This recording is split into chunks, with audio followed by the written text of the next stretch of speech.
Chaque soir, une centaine d'hommes retenaient leur souffle dans le plus grand palais d'Europe. Des ducs, des princes, des maréchaux de France, des ambassadeurs venus de royaumes lointains. Ils ne venaient pas pour une bataille, ni pour un traité, ni pour une décision qui allait changer le monde. Non, ils venaient regarder un vieil homme enfiler sa chemise de nuit, et certains avaient attendu des années pour obtenir ce privilège. D'autres avaient dépensé des fortunes entières juste pour être là. Tenir une bougie pendant que le roi retire ses chaussures, présenter ses pantoufles, tendre sa robe de chambre, ça paraît ridicule, ça paraît humiliant, ça paraît complètement fou. Et pourtant, ce rituel absurde a été l'une des armes politiques les plus redoutables de l'histoire de France. Dites-moi en commentaire d'où vous regardez cette vidéo. Et si vous êtes passionné par les secrets cachés de notre histoire, abonnez-vous. Chaque semaine, je vous révèle ce que les manuels scolaires n'ont jamais osé vous raconter. Maintenant, plongeons ensemble dans les couloirs de Versailles et découvrons pourquoi les hommes les plus puissants de France se battaient pour regarder un roi dormir. Nous sommes en 1685. Louis XIV règne sur la France depuis 42 ans et Versailles vient d'atteindre sa forme définitive. Ce n'est pas un château, c'est une ville, 2300 pièces, 67 escaliers, des kilomètres de couloirs où l'on peut se perdre pendant des heures. Et dans cette immensité de pierres, de dorures et de miroirs, près de 10 000 personnes vivent en permanence, des courtisans venus de toute la France, des domestiques par milliers, des gardes, des artisans, des cuisiniers, des jardiniers, une fourmilière humaine qui s'agite jour et nuit autour d'un seul homme, le roi. Ce soir-là, comme tous les soirs depuis des décennies, la journée de Louis XIV touche à sa fin. Il est environ 22h30. Le souverain quitte le salon où il jouait aux cartes avec Madame de Maintenon, son épouse secrète. Il traverse la galerie des glaces, cette merveille architecturale où 357 miroirs renvoient l'éclat de milliers de bougies. Ses pas résonnent sur le parquet. Derrière lui, une cohorte silencieuse le suit à distance respectueuse. Et puis, il entre dans sa chambre. À partir de cet instant, tout bascule dans un autre monde. Un monde où chaque geste possède un sens caché, où chaque position dans l'espace reflète une hiérarchie invisible, où les hommes les plus puissants du royaume vont se transformer en spectateurs muets d'une cérémonie qui défie l'entendement. Le grand coucher commence. La première chose qu'il faut comprendre, c'est que cette chambre n'est pas un lieu privé. C'est une scène de théâtre. Le lit du roi, immense, surmonté d'un baldaquin de velours et d'or, trône au centre comme un autel. Les murs sont tendus de brocart. Les chandeliers projettent des ombres mouvantes sur les plafonds peints. Et tout autour, des dizaines d'hommes attendent. Ils n'attendent pas une audience, ils n'attendent pas une faveur, ils attendent le privilège de voir le roi retirer ses vêtements. La porte s'ouvre d'abord pour les détenteurs des grandes entrées. Ce sont les princes du sang, les fils légitimés du roi, les grands officiers de la couronne. Ils entrent selon un ordre de préséance millimétré, chacun sachant exactement où se placer, comment se tenir, à quelle distance du lit royal s'arrêter. Se tromper de place, même d'un pas, constitue une humiliation publique qui peut ruiner une réputation en une soirée. Puis viennent les premières entrées, les ducs, les pairs de France, les maréchaux, les ministres, nouvelle vague de révérences, de regards calculés, de positions savamment étudiées. La chambre se remplit peu à peu d'une foule silencieuse et attentive, et alors, le rituel proprement dit commence. Le roi s'assoit dans un fauteuil, 2 valets de chambre s'agenouillent devant lui et retirent mal ses souliers. Un autre s'approche avec les pantoufles royales. Mais attention, ce n'est pas n'importe qui. Celui qui présente les pantoufles détient un privilège envié, convoité, parfois disputé pendant des mois. Des familles entières ont bâti leur prestige sur ce droit apparemment dérisoire. Le premier gentilhomme de la chambre s'avance ensuite pour retirer le juste au corps du roi. Chaque bouton défait est un acte codifié. Le grand chambellan tend alors la robe de chambre Et puis vient le moment le plus solennel de tous. La chemise de nuit, ce vêtement, ce simple morceau de tissu destiné au sommeil, fait l'objet d'un protocole extraordinairement complexe. Il doit être présenté par le plus haut personnage présent dans la pièce. Si le duc d'Orléans, frère du roi, est là, c'est lui qui doit l'attendre. S'il est absent, c'est le premier prince du sang. S'il est absent également, on descend la hiérarchie, échelon par échelon. Et voici le détail qui révèle toute l'absurdité du système. Si, au moment où un courtisan s'apprête à présenter la chemise, un personnage de rang supérieur entre dans la pièce, le premier doit immédiatement céder l'honneur au nouveau venu. La chemise passe alors de main en main, comme un relais sacré, jusqu'à atteindre finalement les épaules du souverain. Le duc de Saint-Simon, ce mémorialiste impitoyable qui a passé sa vie à observer et à noter les ridicules de la cour, raconte dans ses écrits des scènes où cette chemise a changé de main 3 ou 4 fois en quelques minutes. Des princes du sang se sont regardés avec une haine à peine dissimulée pour cette pièce de linge. Des ambassadeurs étrangers ont été honorés de la tenir, comprenant soudain qu'ils venaient de recevoir un message diplomatique plus puissant que n'importe quel traité. Saint-Simon écrit avec une lucidité glaçante que rien n'était si recherché que d'être admis à se coucher, et qu'on y voyait des seigneurs prêts à donner la moitié de leur fortune pour y assister une seule fois. La moitié de leur fortune, pour regarder un homme de 70 ans enfiler sa chemise de nuit. À première vue, c'est grotesque, ridicule, presque humiliant pour ceux qui y participent. Ces ducs, ces maréchaux, ces hommes qui commandent des armées et gouvernent des provinces, les voilà réduits au rôle de figurants dans une pièce de théâtre dont ils ne maîtrisent pas le script. Mais alors, pourquoi venaient-ils ? Pourquoi se battaient-ils pour y assister ? Pourquoi ce rituel, au lieu de s'effacer avec le temps, s'est-il au contraire durci, complexifié, jusqu'à devenir une institution incontournable du royaume ? La réponse se trouve dans l'enfance de Louis XIV et dans le traumatisme qui a façonné toute sa conception du pouvoir. Car derrière cette mise en scène, apparemment absurde, se cache l'une des inventions politiques les plus géniales et les plus perverses de l'histoire de France. Un piège magnifique, dont la noblesse ne comprendra la nature véritable que bien trop tard, quand elle sera déjà prise au piège. Et pour comprendre comment un roi a transformé l'acte le plus banal de l'existence humaine en instrument de domination absolue, il faut remonter à une nuit de janvier 1649. Une nuit où un enfant de 10 ans a fui Paris dans le froid, poursuivi par des émeutiers.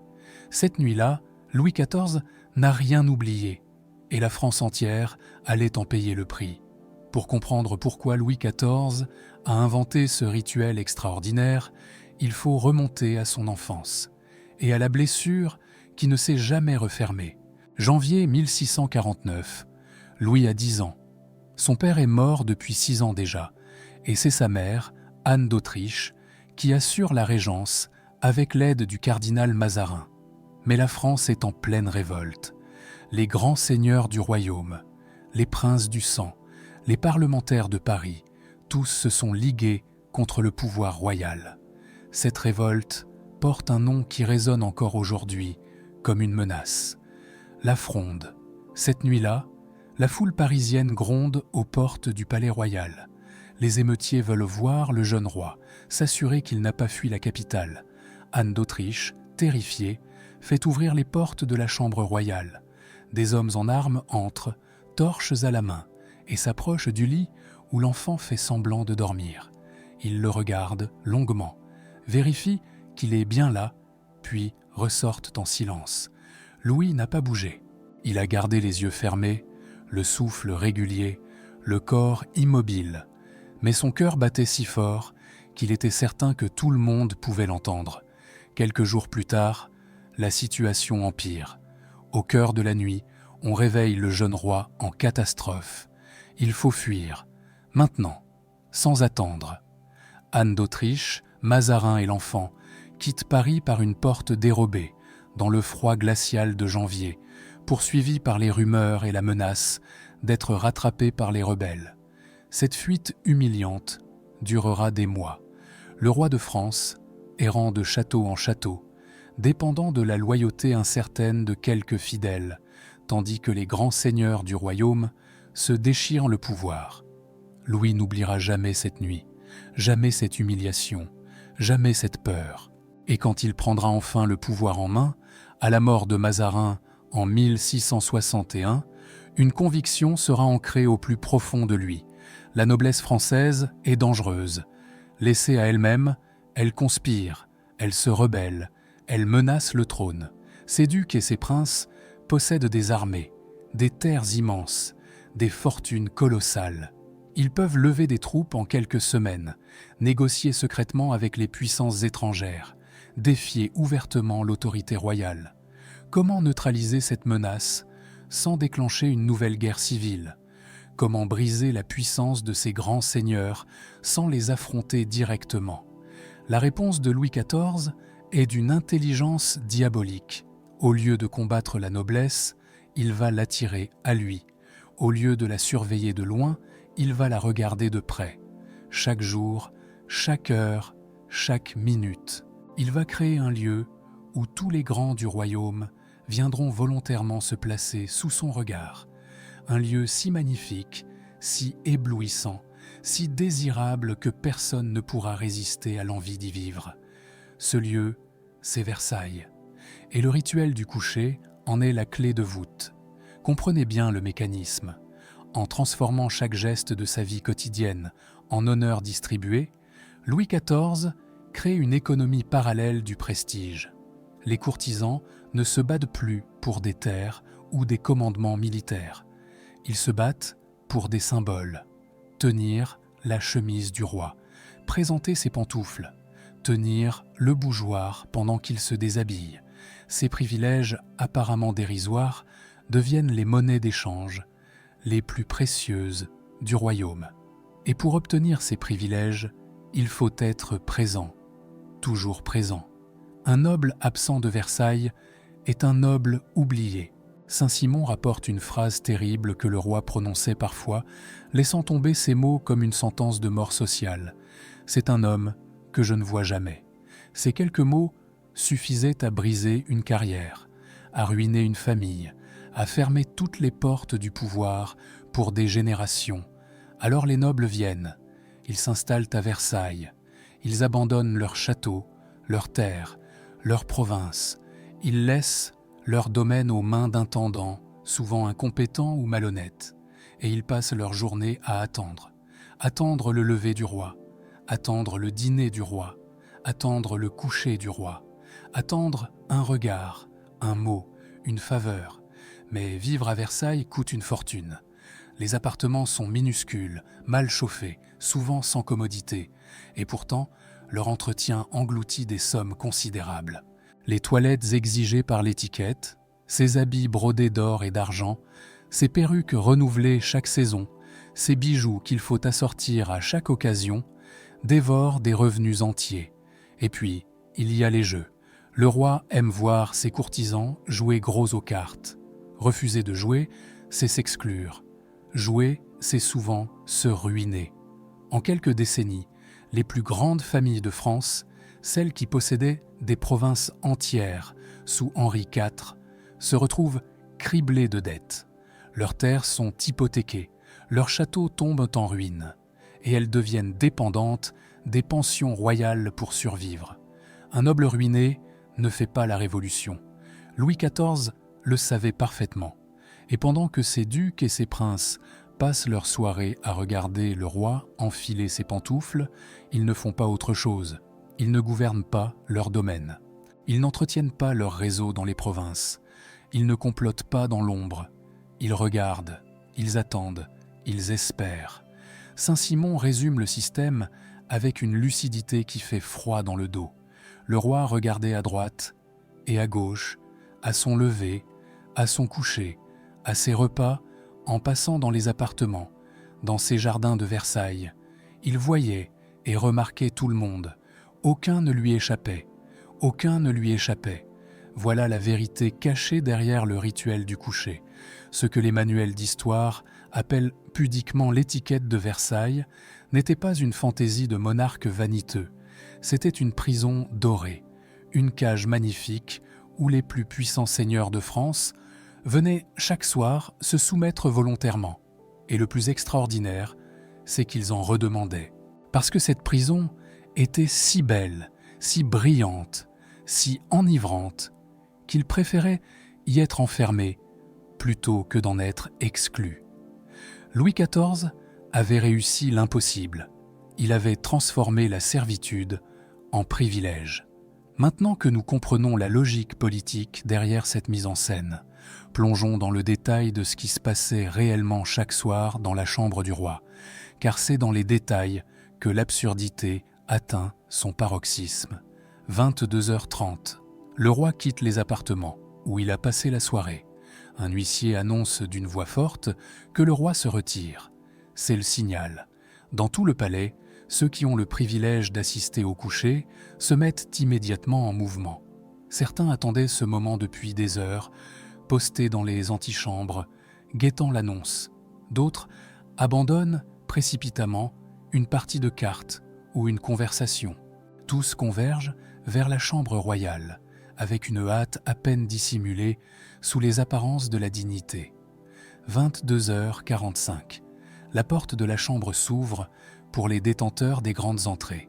Ces hommes sont l'élite de l'élite. Princes du sang, fils légitimés du roi, grands officiers de la couronne, premiers gentilshommes de la chambre. Ils pénètrent dans la pièce selon un ordre de préséance qui n'a rien d'arbitraire. Chaque position, chaque pas, chaque regard est codifié par des siècles de tradition et des décennies de jurisprudence. Car oui, il existe une jurisprudence du coucher royal. Des disputes de préséance ont été tranchées par des décisions officielles, consignées dans des registres, invoquées pendant des générations. 23h. Deuxième vague. Les premières entrées. Ducs, pairs de France, maréchaux, ministres. La chambre se remplit progressivement d'une foule masculine en habits de cour, perruques poudrées et visages impassibles. Chacun sait exactement où se placer. Trop près du lit serait présomptueux. Trop loin serait une marque de disgrâce. L'espace entre ces deux extrêmes se mesure en pouces, et ces pouces valent des fortunes. Le roi s'assoit dans son fauteuil. Le silence se fait, et le déshabillage commence. Deux valets de chambre s'agenouillent devant le souverain et entreprennent de lui retirer ses souliers. Leurs gestes sont lents, précis, presque liturgiques. Un troisième valet s'approche alors avec les pantoufles royales, ces objets apparemment anodins qui ont pourtant fait l'objet de rivalités féroces. Le premier gentilhomme de la chambre s'avance à son tour pour retirer le justaucorps du roi, défaisant chaque bouton avec une solennité qui transforme cet acte banal en cérémonie sacrée. Puis vient le moment de la chemise de nuit. Ce soir-là, imaginons que le comte de Toulouse, fils légitimé du roi, se tient prêt à accomplir cet honneur. Il a déjà la chemise entre les mains, attendant le signal pour s'approcher. Mais soudain, la porte s'ouvre. Le duc du Maine entre dans la chambre. Lui aussi est fils légitimé du roi, mais il a préséance sur son demi-frère. Immédiatement, sans qu'un mot soit prononcé, le comte de Toulouse doit céder la chemise au nouveau venu. Les deux hommes échangent un regard, pas un regard de courtoisie fraternelle, un regard chargé d'années de rivalité, de jalousie, de haine à peine contenue. Des fortunes ont été englouties en procès pour déterminer lequel des deux avait préséance sur l'autre dans telle ou telle circonstance. Des alliances familiales ont été nouées et brisées autour de ces questions. Et tout cela pour une chemise de nuit.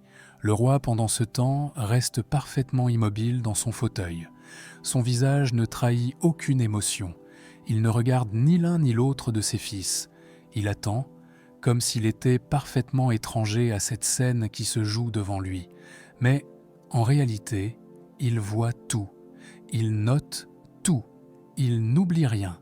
23h30 environ. Le roi se lève de son fauteuil et s'agenouille au pied de son lit pour la prière du soir. L'aumônier de service récite les oraisons. Pendant ce temps, tous les courtisans présents restent debout, en silence, immobiles. Certains sont là depuis près d'une heure. Leurs jambes commencent à peser. Leurs dos se raidissent. Mais personne ne bouge. Personne ne tousse. Personne ne soupire. Le moindre signe d'impatience serait remarqué et rapporté. 23h45.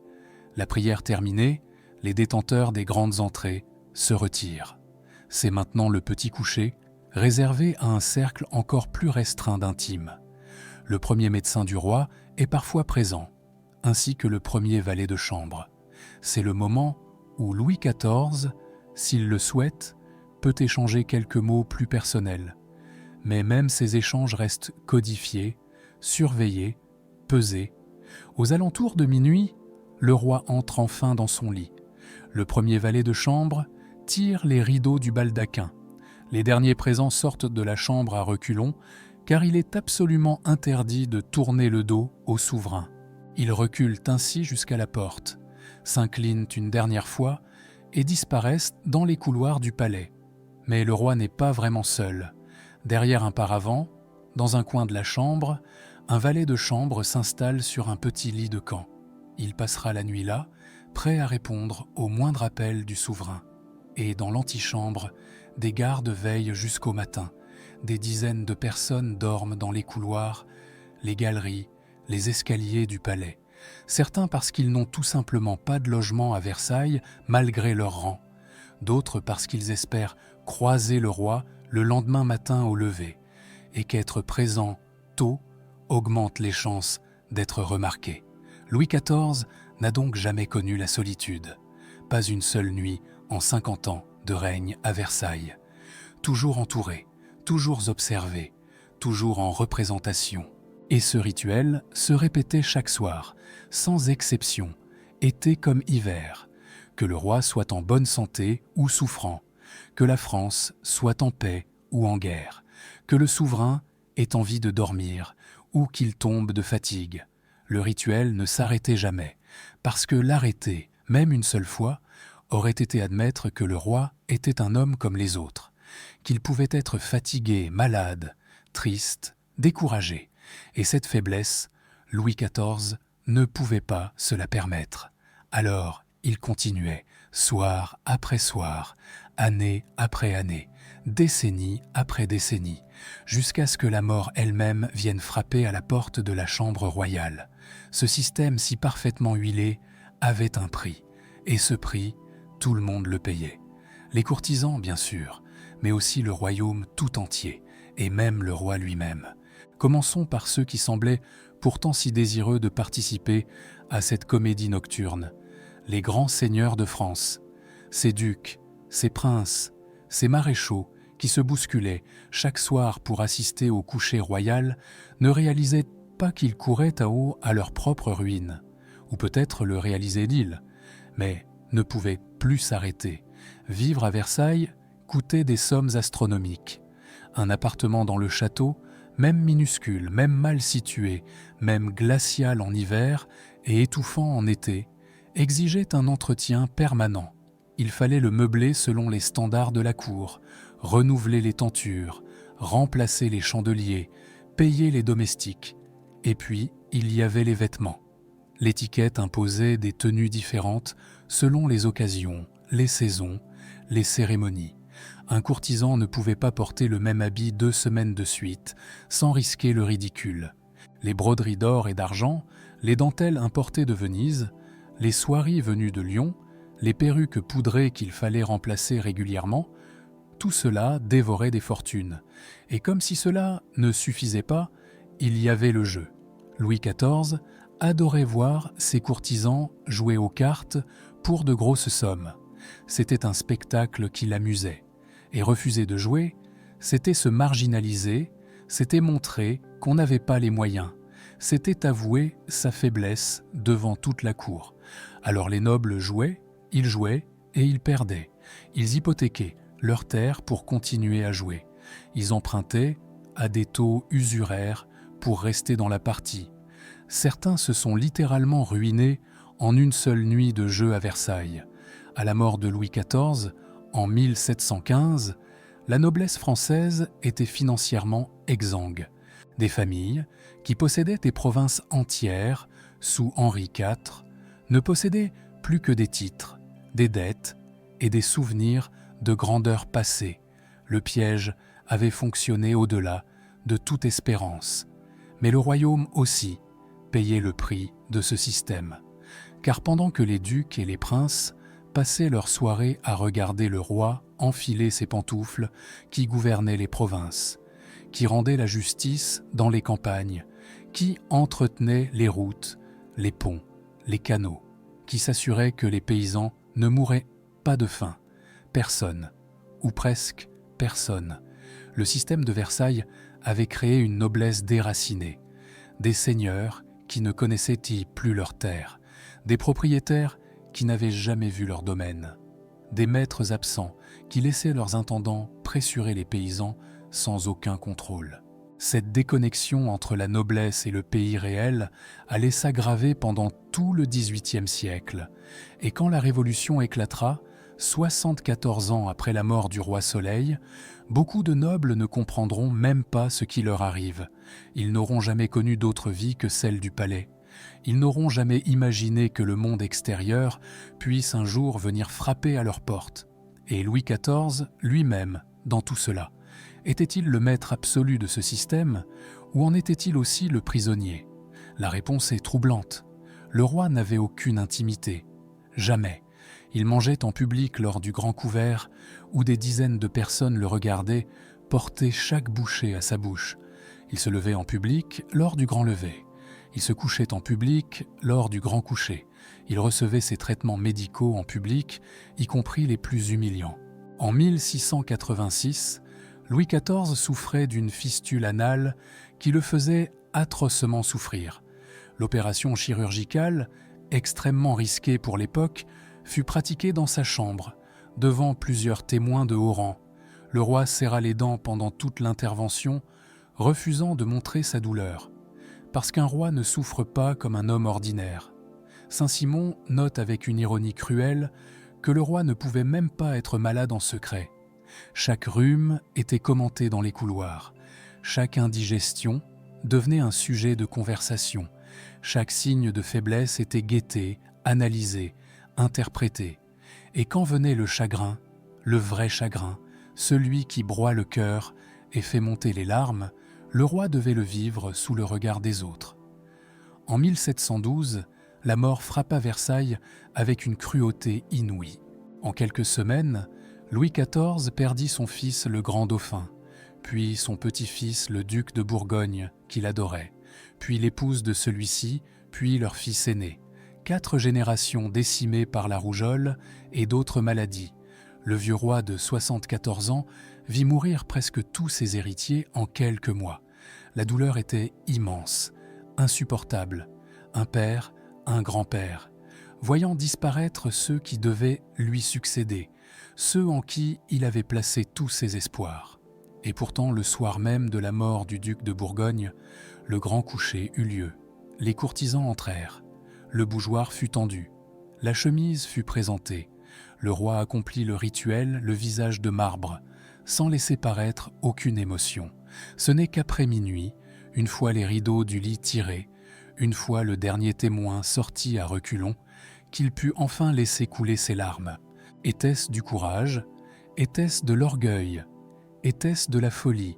Peut-être les trois à la fois.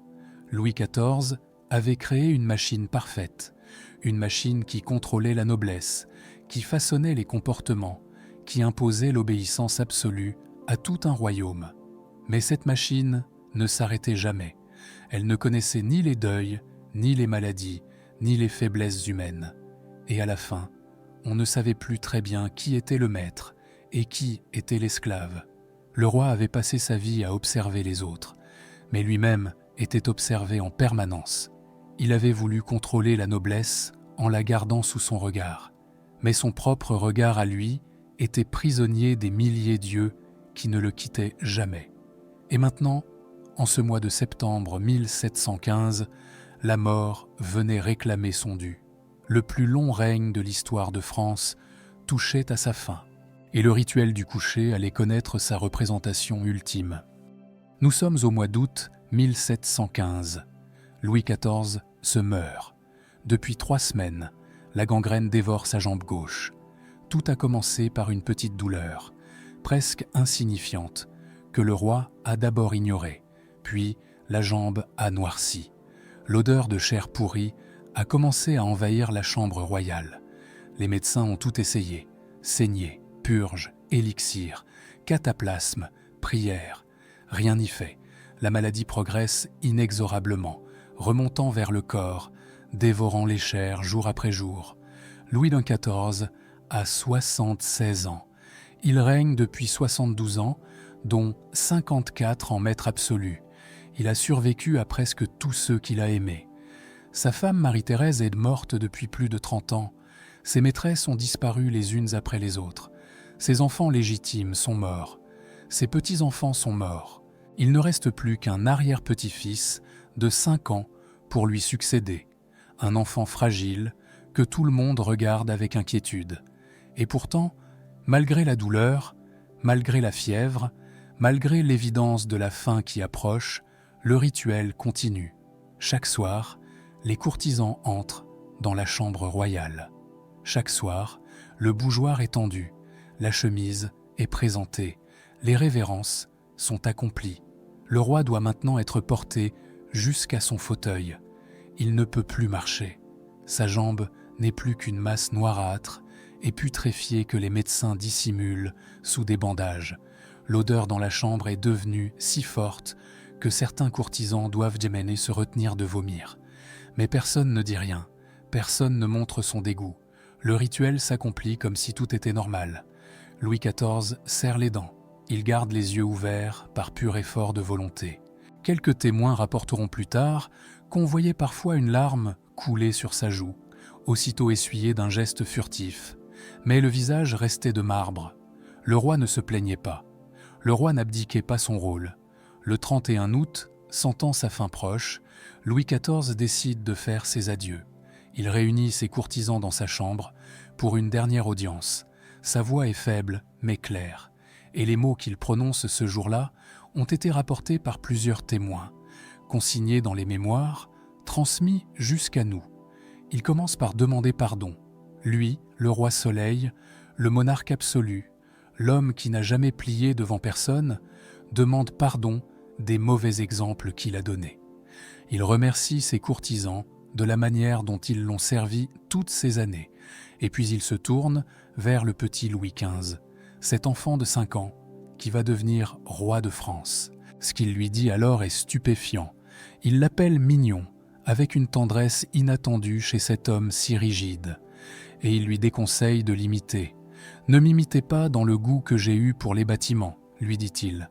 Ne m'imitez pas dans celui que j'ai eu pour la guerre. Tâchez de soulager vos peuples, ce que je suis assez malheureux pour n'avoir pu faire. » Ces paroles sont extraordinaires. Après 54 ans de règne absolu, après avoir construit Versailles, après avoir mené des dizaines de guerres ruineuses, après avoir imposé l'étiquette la plus rigide que l'Europe ait jamais connue, Louis XIV reconnaît ses erreurs. Il avoue ses regrets. Il admet qu'il n'a pas su soulager son peuple. Mais il ne dit pas un mot sur le rituel du coucher, pas un mot sur cette vie passée à être regardée, observée, scrutée, pas un mot sur cette prison dorée qu'il a lui-même construite et dont il n'a jamais pu s'échapper. Le 1er septembre 1715, à 8h15 du matin, Louis XIV rend son dernier souffle. Il meurt dans ce même lit où il a accompli des milliers de fois le grand coucher. Il meurt dans cette même chambre où des générations de courtisans sont venus le regarder enfiler sa chemise de nuit. La veille au soir, le rituel avait été accompli une dernière fois, jusqu'au bout. Après la mort du roi Soleil, le rituel du coucher se perpétue sous ses successeurs. Louis XV le maintient, puis Louis XVI. Mais quelque chose s'est perdu. La rigueur n'est plus la même. Les règles s'assouplissent. Le sens profond de cette cérémonie s'efface peu à peu. Marie-Antoinette, qui déteste l'étiquette de Versailles, abandonne progressivement les cérémonies de sa propre chambre. Elle préfère la liberté du petit Trianon aux contraintes du grand appartement. En 1789, quand la foule parisienne envahit le château, le rituel du coucher n'existe plus vraiment. Mais l'idée qui l'avait fait naître, elle, a survécu bien au-delà de la monarchie.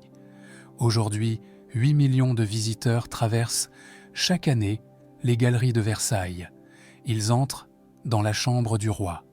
Ils regardent ce lit immense, ce baldaquin de velours, ces dorures qui ont vu passer tant de nuits. Et beaucoup ressentent ce mélange étrange de fascination et de malaise qui caractérise ce lieu, cette impression d'être face à quelque chose de grandiose et de terrible à la fois. Car Versailles n'est pas qu'un musée. C'est le témoignage d'une époque où le pouvoir avait décidé de tout contrôler, y compris les gestes les plus intimes de l'existence. C'est la preuve qu'un homme peut transformer l'acte le plus banal de la vie quotidienne en instrument de domination, mais c'est aussi le monument d'une solitude absolue. Louis XIV a passé sa vie entière à être regardé. Chaque matin, chaque soir, chaque repas, chaque instant.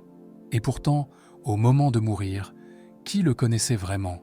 Qui avait vu l'homme derrière le masque? Qui pouvait dire qu'il l'avait compris? Le rituel du coucher n'était pas seulement absurde, il était tragique, parce qu'il révélait cette vérité que nous préférons tous oublier. Le pouvoir absolu isole, la gloire enferme, et plus on est regardé, plus on est seul. Alors la prochaine fois que vous verrez un dirigeant s'entourer de cérémonies, de protocoles, de rituels incompréhensibles, souvenez-vous de Louis XIV, souvenez-vous qu'il y a toujours une raison derrière l'absurdité apparente, et que cette raison n'est presque jamais celle qu'on nous montre. La chambre du roi est vide aujourd'hui, les rideaux sont ouverts, plus personne ne regarde, plus personne n'attend, le silence, enfin.